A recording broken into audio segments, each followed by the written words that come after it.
Later that Sunday, two friends were walking home from Jerusalem. They were talking about Jesus and the terrible happenings of the past few days. As they walked, a stranger joined them. The stranger asked them why they were sad. Then he told them that it was God's plan that Jesus would die, but would live again. The two friends didn't recognize the stranger until they invited him to join them for supper. As the man broke the bread, the two friends realized that the stranger was really Jesus.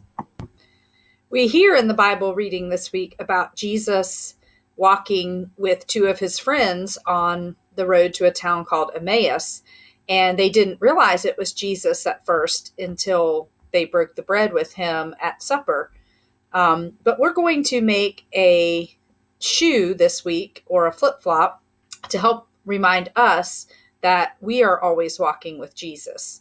And my daughter made a flip-flop, but if you don't have all the materials to make a flip-flop, you can just make and decorate a shoe. So we started with her tracing her foot onto a piece of construction paper, and you can use whatever color you want. If you use white, you can decorate it. We used yellow because that's also easy to write on and decorate. So this is the finished one that she made and decorated. And then this is how we started, with a cutout shoe. The next thing we did was we drew a hole up here near where the big toe would be, and then two more holes across from each other a little bit farther down. And this again is to make a flip-flop. To make the flip-flop, you'll need either a pipe cleaner or some yarn. If you don't have those things, you don't have to make the flip-flop. You can just cut out the foot and write "Walk with Jesus" and then let your student decorate it however they would like.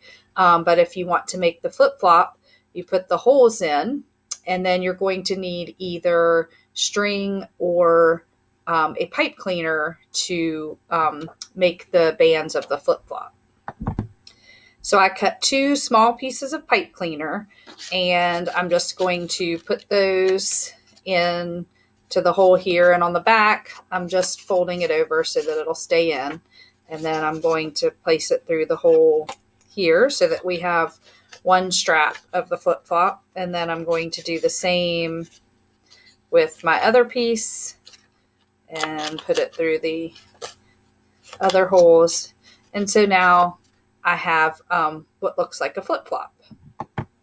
Next, I just wrote "Walk with Jesus" along the flip-flop, and then I gave it to my daughter to decorate with her markers.